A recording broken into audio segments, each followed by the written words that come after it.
Hello, everybody, and welcome to 38 Weeks to Go, your weekly podcast about fantasy football.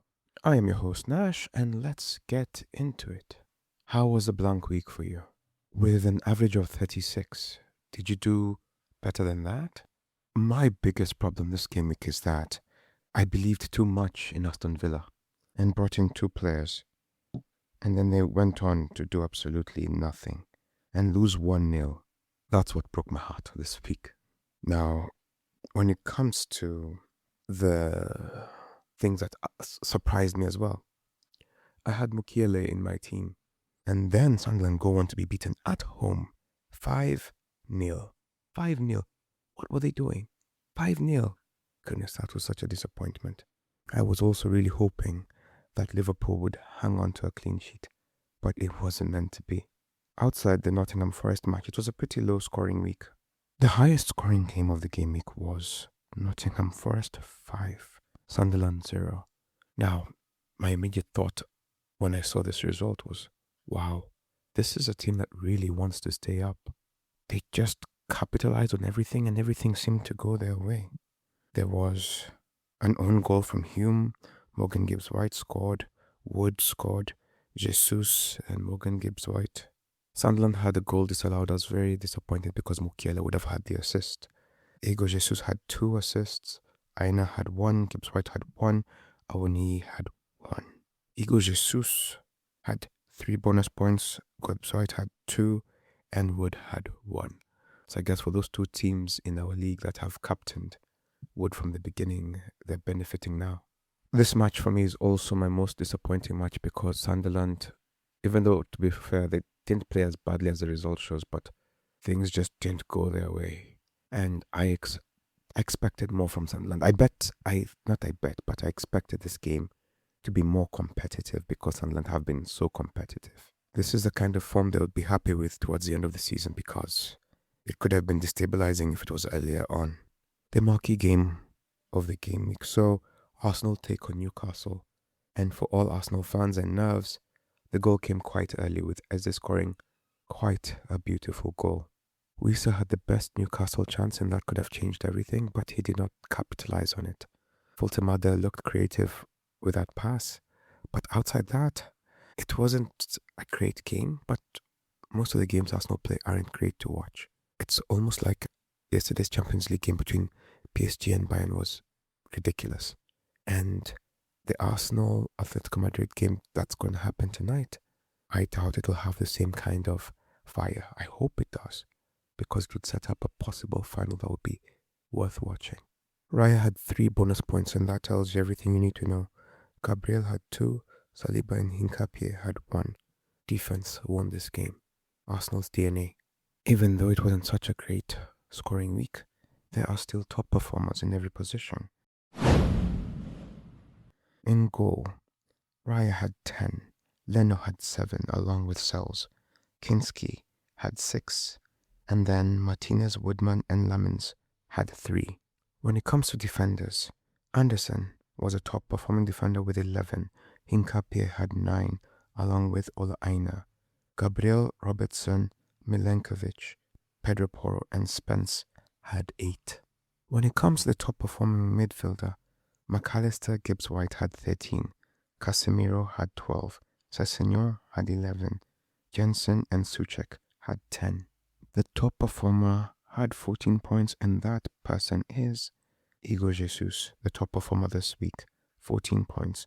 Bowen second with 10, Isak and Sesko had 8, and in 5th place it was Wood with 7.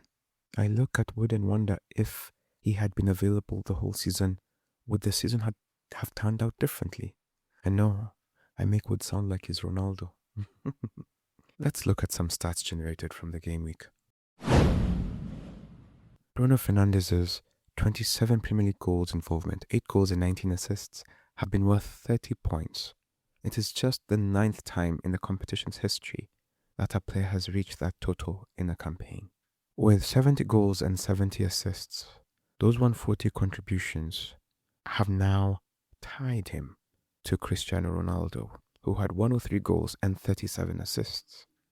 Bruno Fernandes is the first Manchester United player to score or assist in 7 consecutive Premier League appearances since Robin Van Persie did so in 10 successive games between November 2012 and January 2013. Enzo Fernandez has scored 13 goals for Chelsea in all competitions this season. The only midfielder to score more for Premier League clubs this season is Morgan Gibbs-White, who scored 16. With Arsenal's opener against Newcastle, they now hold the individual season record in the Premier League for most goals scored from a corner, which is 17, and then most goals from corners to go up 1-0, which is 10. Set piece specialists. Arsenal have won 10 Premier League matches at the Emirates when the only goal came in the first 10 minutes. Since 22-23, the players who have opened the scoring in the most Premier League games are Erling Haaland, who has had the first goal 37 times. Ollie Watkins has done this 21 times. Isak and Mo Salah have done this 19 times. By defeating Sunderland 5-0, Nottingham Forest have recorded the second largest Premier League victory on a Friday since Leicester won 9-0 at Southampton in 2019. Across 2026, no player has scored more goals in the Premier League than Morgan Gibbs-White. Did you hear that? In 2026, no player has scored more goals in the Premier League than Morgan Gibbs-White. He has 10, and that is level with Igor Thiago. Igor Thiago generated 0.00 xG against Manchester United. That is a fancy way to say he did absolutely nothing in that game. Let me tell you how we know the many dead teams. Haaland was the most captained player in Gameweek 34, despite having no fixture. Bruno Fernandes becomes the second player this season to reach 200 points. If you don't have him, what are you doing? In case you're wondering who is first, it is Erling Braut Haaland with 212. Watkins was the most transferred in player and the most disappointing with 2 points. I got those 2 points. Very disappointing. By defeating Wolves 1-0, Tottenham finally got their first Premier League win of 2026 at his relegation form, and it was against Wolves, and it was 1-0, and it was 82 minutes when Paulinho scored. Xavi Simons has now torn his ACL. Dominic Solanke has done something to his hamstring, so it's not looking good right now for them. In some other news, Manchester City and Crystal Palace have a double game week confirmed for Game Week 37. Did I say Game Week 37? I meant Game Week 36. For the second time this season, more than 1 million managers used their free hit, and both times was for the blank game weeks. This was the second most time the free hit was used, with 1.09 million, while in the last one it was 1.3 million. So for those of you who had your free hit, I hope you used it well. When it comes to the top 5 defensive contributions this week, Casemiro got the most with 25, Milenkovic 20, Zubimendi 16, Hincapié, Yarmouk, and Anderson, of course, along with Betancourt and João Gomez got 15 total actions that got them above the threshold for the DEFCON points. As I mentioned earlier, the average points this week was 36. If you got 36 and above, sorry and also well done. Now, the highest points this week was 114 points. And this manager, it's written in Arabic, so I can't read it, as I can't read Arabic. They had 114 points, but they used 11 transfers and lost 36 points. So I'm not sure if they're the true best, but anyway, that's what they did. So in goal, they had Kinski, who had 6. Pedro Porro had 8. Virgil van Dijk had 4. Captain Van de Ven had 12. I wonder if they're a Spurs fan. Because you have to be pretty brave to choose 3 Spurs defenders. Anyway, Rodgers got 2 points. Bruno got 5. Casemiro got 12. Morgan Gibbs-White got 13. Sesko had 8. Bowen had 10.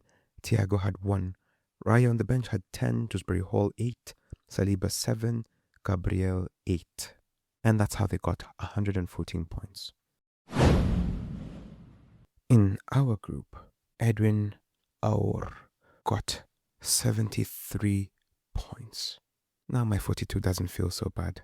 In goal, They had Raya, who got 10 points, Gabriel 8, Anderson 11, Ballard 0, Bruno 5, Damsgaard 2, Cunha 0, Morgan Gibbs White, who was his vice captain, who ended up being his captain, 26 points, Thiago 1, Bowen 10. So it seems like this guy didn't even make a change to their team. And this is so painful. It's like he was successful by mistake. But that is how they got 73 points. Mike Wow was second with 72 points. Noblesse, Ronchisaka, Melvin Asakanya round up the top 5 with 71 points. For the first time in our FPL history, we have somebody who got 0 points. 0. I didn't even know this was possible. 0 transfers, 0 points. Nobody in their team played this game week. Nobody. Can you believe that? Absolutely nobody from Jeffrey Jeremy's team got points this week. That is new. You can tell that this team was optimized for last week, but then not too much for this week. For some reason they forgot. Because this person, Jeffrey Jeremy, is number 21 in our league table. So this is quite more of a human error than anything else. 0 points. I never thought I'd ever see that. Not too far from them, which would have been the worst, was Anthony Koila, who got 8 points. Number 3 was Okoth Alphonse, who got 10 points. Number 4 was Dennis Com, who got 11 points. And number 5 was Murunga Manyara, who got 12 points. This week, Pambana Mavengani Kihoro got 25 points on the bench. Raya had 10, Casemiro 12. Diouf got 2 and King got 1. So that Casemiro one must have hurt a bit, especially when you see Watkins got 2. I swear Watkins is such a scam. He owes me money. Second was Knights FC, managed by Pablo Museve, 21 points. John Mongemi, 19 points on the bench. Telvin Mudonga, 16 points. And rounding off the top 5, DJ Notice, Ron Chisaka and Melvin Asakanya had 15 points on the bench. Last week we had 7, but team with the most goal scorers this time just has 3, with Otio Mondi, Santi Mark and Mike Wow, Nicolas Badia having 3 goal scorers. It shows you how bad this week was. Team with the best midfield belongs to Black Adams. They had 38 points from the midfield this week, while Al Somali had the best defense this week with 39 points from them. Sir Carlos Wenger, Kojo Dancer and Don Clinton made the most transfers this week with 5. Now, when it comes to the best transfer outcomes this week, Luffy D made 18 points from the transfers made, along with Ashwin Lee and Peter Dennis. Madman Bielsa had 16, while Mavengani Kihoro had 15 from the transfers they made. On the other end, not all of us made great decisions. Jayaram Prajapati, negative 19 points from the transfers made. Dennis Alubiri, negative 17. Ken Kimani, negative 15. Don Clinton, negative 12. Bode Blahowicz, negative 10. Collins Kogi continues to have the highest team value with 106.7. On the other end, Eddie Olang has a team value of 96.4, but maybe with Wood performing, that might change. When it comes to the highest change in team value, 11 of us managed to add 0.3, and I'm not going to read your names because it's 11 of us. Now, on the other end, Elin Joroge and Edmond Kadegi lost 1.1 in their team value, and of course, you know that means they used their wild card. Edmund Gadumbi, sorry. When it comes to best differential picks this week, number 1 is Igor Jesus, who was chosen literally by 3 of us and returned 14 points. McAllister, chosen by 3% of us, returned 13 points. Morgan Gibbs White, chosen by 20% of us, returned 13 points. When it comes to number 4, it was Casemiro, who was chosen by 3% of us and returned 12 points. Anderson was chosen by 7% of us and returned 11 points.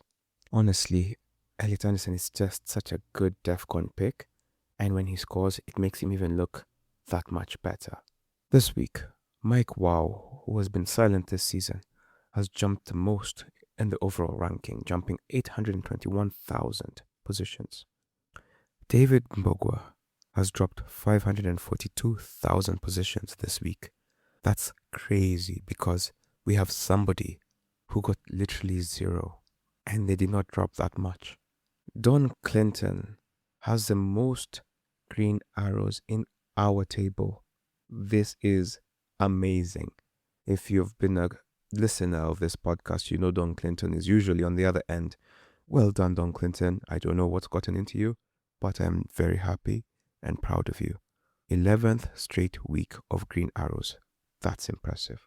On the other end, our friend Haider Yassin and Murunga Manyara have seen their teams get red arrows for the 10th week in a row. In our league, our top leader, Edwin Awor, has jumped 24 positions. Now, on the other end, for the second week in a row, we have 2 people losing their rank, or at least 2 people or more losing their rank at the same pace. And by that I mean David Moy, Mistaken, and Ramon Pauls have all dropped by 17 ranks this game week. Again, Jeffrey Jeremy got 0. When it comes to captain choices, the most captained player in our group was Bruno Fernandes, 73 points. When it comes to the second most captained player, Haaland, even though he did not play. So I hope you guys, who may have forgotten, had a good vice captain, and I hope that's not a representative of the dead teams. Igor Thiago was captained by 10 managers. Watkins was managed by 10 managers. Was captained by 10 managers. Semenyo was captained by 7 managers. Gyökeres was captained by 6 managers. Ekitike, who is injured, dead teams, 4. Salah, 4. João Pedro, 4. Palmer, 3. Saka, 3. Dominic Calvert-Lewin, 2. Owen, 2. Well done, guys. Wood, 2. Lucky. Isak, 2. Shirky, 2. Rodgers, 2. Rice, 2. Xavi Simons, Voltemada, Mavropanos, Pedro Porro, Callum Hudson-Odoi, Grealish, Foden, Szoboszlai, Gakpo, Virgil van Dijk, Raul, Wilson, Eze, Mbeumo, Krupi Jr., Evan Nilsson, Havertz, and Gabriel were all captained by 1 manager. When it comes to our league table, Anwar Midunga is still at the top, still holding on very strong, building quite a lead. They have 2163 points. Franklin Asiema has 2106, which is a gap of 57 points. Goodness, is the league gone? Franklin Asiema, I don't know what you need to do. And then you have Leon Motia, who has 2088 points in number 3. Then John Mongemi has jumped up to number 4 with 2070 points. Papi Chulo, number 5, has 2062 points. So from number 1 to number 5 is 100 points. So I guess that's where the league is. If you're not there, you're gone. Maybe Todi Malo, who has 2061 points, is close, but that's about it. Charles Cardivelis has 2047 points in number 7. Noblesse has 2047 points, tied with Cardivelis in number 8. Number 9 is Randy Augusta, who has 2040 points. And number 10 is Jayaram Prajapati, who has 2032 points. I will spare the people at the bottom this week by not talking about them, but pull up your socks and yeah, that's all. You are welcome. This game week starts on Friday, the 1st of May. So there's not too much time. And it will kick off with Leeds versus Burnley. They have played against each other in 3 years in a row. And in those games, Burnley has won 2 and drawn 1. Historically, this puts them at an advantage. But realistically, their form couldn't be any more different. Leeds have won 2, drawn 2 and lost 1. Burnley have lost 4 and drawn 1. Leeds are favourite for this encounter. And the first person I would recommend from Leeds is Okafor, followed by Dominic Calvert-Lewin and then James Justin. If for whatever reason you want to choose a Burnley player, you have to start with Fleming and then maybe Anthony and James Ward-Prowse. On Saturday, the games will kick off with Brentford taking on West Ham. Brentford lost to Manchester United and West Ham got a great victory. it seems like the relegation, I don't want to say hopefuls, but favorites are really trying to fight towards the end of this season. Now, when it comes to recent form, Brentford finally lost after like 13 games unbeaten. So 4 draws and 1 defeat. West Ham, on the other hand, 2 draws, 2 wins, and 1 loss. They are in good form. And if I was to choose Brentford players, I would choose Igor, Thiago, Ouattara, and Jensen. Jensen scored for me the pick of the bunch. Great goal, unstoppable. If I'm choosing a West Ham player, honestly, it just has to be Bowen, Souček, and Somerville. I feel that's where the greatest chances for attack will come from. Their head-to-head is split, with 2 draws, 2 wins for Brentford, and 1 win for West Ham, so I guess not split. So it's slightly favoring Brentford. And so maybe Thiago might be your man this time. Newcastle take on Brighton. I honestly think Eddie, I don't know why, but I have no faith in Eddie Howe lasting. But anyway, that's not what this is about. Looking at their most recent head-to-head, Brighton have won 3 and drawn 2. So it is more likely for Brighton to draw than to lose this game. So favor Brighton over Newcastle. Now, when it comes to their recent form, Newcastle have lost 5 in a row, while Brighton have won 4 and drawn 1. So it is clear that one team is doing better than the other. Now, Mitoma, Gross, and maybe Minte would be my choices for this game. Bruno Guimaraes and maybe Thiago would be my recommendations for Newcastle, but I also wouldn't recommend you going into Newcastle for this fixture. Wolves take on Sunderland. Now, Wolves have been horrible. Last time they played, they lost 2-0 to Sunderland, with Mukiele scoring and Krejci, so I am definitely starting Mukiele. Now, when you look at the teams, Wolves have lost 4 and drawn 1 in their last 5. Sunderland have been conceding a lot of goals of late. Just in the last 2 games, they've conceded 9 goals. But having said that, they've lost 3 and won 2 of their last 5. I favor Sunderland in this game, and I'm going to stick with my Enzo Lefebvre and my Mukiele. And if I wanted to add somebody, I would probably add Proppy. If I was thinking about adding Wolves players, maybe I would say Armstrong, Mane, and maybe one of the Gomez's. Both teams were horrible last time out, and they'll be looking to do better. Arsenal take on Fulham. Both teams did well last time out, and both teams got a victory. Both won 1-0. Their most recent form sees Arsenal have 2 wins, 2 losses, and 1 draw in their last 5, while Fulham have the exact result of 2 wins, 2 draws, and 1 loss. So it's identical form. But before Arsenal take on Fulham, they will have played in the Champions League, which is tonight. And depending on how that goes, there may be availability issues. Or if Fulham are lucky, they might be able to take over in terms of fitness issues. The last time they met, Arsenal won 1-0, with Trossard scoring the goal. In their last 5 encounters, Arsenal have won twice, drawn twice, and lost once. So they will be favourites. They're trying to finish the season strong. They're trying to go for the Champions League and the league. So they will be trying to put their best feet forward. In terms of recent form, Harry Wilson has been a bit slow of late, but he's still one of their strongest chances of anything happening. It could be a combination of him, Lukic, Sessegnon, and Jimenez. So whichever 1 or 2 of those 3 you believe, those are the players you should keep. On the other end, I would now start depending on Arsenal's backline. So I'm having Gabriel. Honestly, I might add Hincapié and Raya.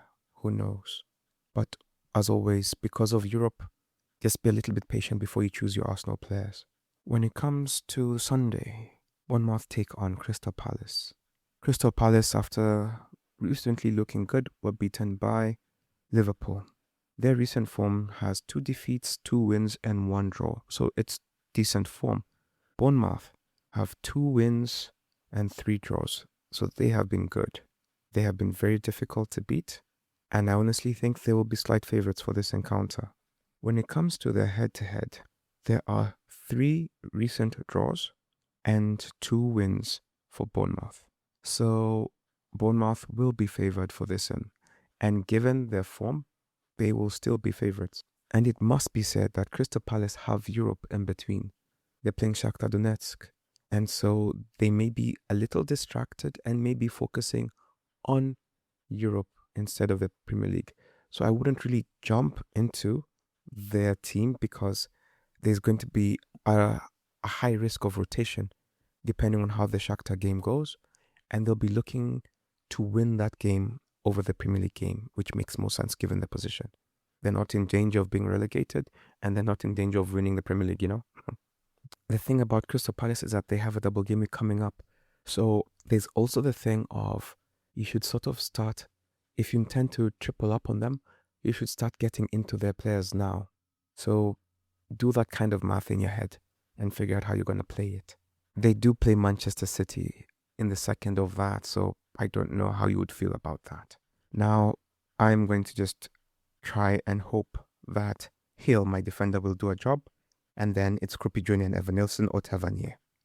For Crystal Palace, their defense tends to be good, but we don't know who will be available, so hold off on making Palace-based decisions until you know who is available. But should everything be okay, I would suggest Munoz, Mateta, and Sarr. But also remember that there will be a likelihood of a rotation. So instead of Mateta, you might be better off having Brun Larsen or something like that. Manchester United take on Liverpool, and this should be a very interesting game. Last time they played, Liverpool beat them 2-1 with Mbeumo and Maguire scoring. Now, when I look at their most recent head-to-head, Liverpool have won twice, drawn twice, and lost once. So Liverpool are favoured in this encounter, and their recent form is encouraging. They have 3 wins, 1 loss, and 1 draw in their last 5 encounters. Sorry, that is Manchester United. Manchester United have 3 wins, 1 loss, and 1 draw. Liverpool have 3 wins and 2 losses. So both teams are in encouraging form. For Liverpool, Isak is back. I would choose Isak, McAllister, and maybe Szoboszlai. For Manchester United, of course, you start with Fernandes. Oh, I'm just seeing Ahmad, and I remembered how he missed that golden chance that he had. But I would still go Ahmad and Casemiro. Cunha is he's got some hip flexor thing going on, so he may be unavailable for the game. Aston Villa take on Tottenham, and Tottenham's injuries just keep mounting. Now, the last time they met, they were beaten 2-1 by Aston Villa, with Buendia and Rodgers getting the goals. Now, when I look at their last 5, Aston Villa have won 4 of the last 5 encounters, which makes me remember why I chose Watkins and McGinn, because I was looking at the future and I saw this fixture and thought it would be winnable. Now, given that Xavi Simons and Solanke are out, it makes their team further depleted. Now, I guess if you're going to choose Spurs players, if you saw the guy who had the most points this week, they had Kinski, Van de Ven, and Porro. I wouldn't go that deep. I would just go Pedro Porro and maybe Colomwani or Richarlison. But honestly, I wouldn't get into Spurs right now. But also Aston Villa are so unpredictable that it is annoying. But for Aston Villa, I would go Rodgers, Buendia, and Watkins, even though I have McGinn. This game week is really long, so it starts on Friday, goes Saturday, Sunday, and now we're finally on Monday. And Chelsea will take on Nottingham Forest. Chelsea recently fired Rosinha and won immediately after, and now they're in the final of the FA Cup, which will be against Manchester City. Godspeed. Now, Chelsea will take on a very resurgent Nottingham Forest. Nottingham Forest have won 3 of their last 5 and drawn 2. Chelsea have lost 3 of their last 5 and won 2. They have been horrible in the Premier League, and these 2 victories come in cup games. Now, the head-to-head favors Chelsea, with Chelsea having won 3, drawn 1, and lost 1. But with the new manager shake-up, it's going to be a bit unpredictable. Now, Chelsea have not been inspiring in any way. They were hammered last time out by Brighton, and then they had the blank week, which was just a break to regroup. Now, if I'm choosing Forest players, Igor Jesus, Morgan Gibbs-White, and Anderson are my picks. If I'm choosing Chelsea players, I'd have to say Enzo Fernandez, Joao Pedro, and Pedro Neto would be my favorites. I think Palmer is just too expensive for the little that he does. It's not Pochettino anymore, guys. He is literally riding on the coattails of his first great season. The peculiar thing about the Chelsea Forest game is that it's going to be in local time 5 p.m. very early in a way that doesn't make sense. I wonder why. I wonder if it's like a bank holiday in England or something like that. Anyway, and to close off the final game of the game week will be Manchester City versus Everton. Everton lost last time out to West Ham 2-1, and previously they lost again to Liverpool. In their last 5 games, they've lost 3, drawn 1, won 1. Manchester City have won 5 in a row. Now, when it comes to their head-to-head, Manchester City have won 4 and drawn 1. Manchester City will be favoured in this encounter. If you're choosing Manchester City players, I would encourage you to have Haaland, O'Reilly, and Shirky. If you're having Everton players, I would encourage you to have Dewsbury Hall, Ndiaye, and maybe Tarkowski. When looking at the global table, number 1 in the world is Eric Ibsen. Has been hanging on to that position for a while. They have 2,300 points. They used their free hit this week, which gave them 52 points. So there's no point in me mentioning their team, as it will not be reflective of their team next week. But maybe the Gameweek 33 team will give an idea of what their team looks like. And in this team, they have Darlow, Senesi, Struijk, Van Hecke, O'Reilly, Tavernier Scott, Haaland, Thiago, Semenyo, Palmer, João Pedro, Gabriel, Bruno, and Verbruggen. That should give you an idea of how their team is lined up going into the next game week. So in case you're not sure how you want to do this, give their team a look. When it comes to captain choices, when Leeds are taking on Burnley, I would say either Okafor or Dominic Calvert-Lewin. Brentford versus West Ham, Bowen or Igor Thiago. Newcastle versus Brighton, for Newcastle, I think Bruno Guimaraes or Osula. For Brighton, it could go anywhere. You could go Van Hecke, you could go Mente, Mitoma. With Brighton, it's not clear, so I would not encourage you to have one. Sunderland versus Wolves, maybe Brobby. I'm biased, but maybe Mukiele. Arsenal versus Fulham. If you believe in Arsenal, I say Gabriel. Should he come out unscathed, he would be a great captain choice. Because going forward, you never know what you're going to get. And then Eze got a knock, so will he play? I don't know. Fulham, Wilson. Osesenyo maybe? But also I wouldn't choose a captain in this fixture list against Arsenal. Bournemouth versus Crystal Palace, maybe Mateta, maybe Evan Nilsson or Krupi Jr. Or even Senesi, if you're a bit of a gambler. On the Palace end, maybe Mateta or Munoz. Manchester United versus Liverpool. Isak is not bad. Bruno, of course, isn't a bad one as well. Sesko might get something. McAllister was great last time out. Maybe this is the beginning of a run. Aston Villa versus Spurs. I wouldn't choose a captain from Spurs, but I could see Watkins, Rodgers being good. Chelsea versus Forest. Morgan Gibbs-White has scored the most goals in 2026 alongside Igor Thiago. So that's easy. Him or Igor Jesus. On the Chelsea end, maybe João Pedro or Neto. Everton versus Manchester City. Now, this one is tricky because you could have Haaland, Shirky, even O'Reilly as captains. And for the outsiders, you could even choose Semenyo. On the Everton side, Dewsbury Hall. That's about it. And with that, we have come to the end of our podcast. Thank you so much for listening. Have a great week and we'll see you after the next game week. Bye.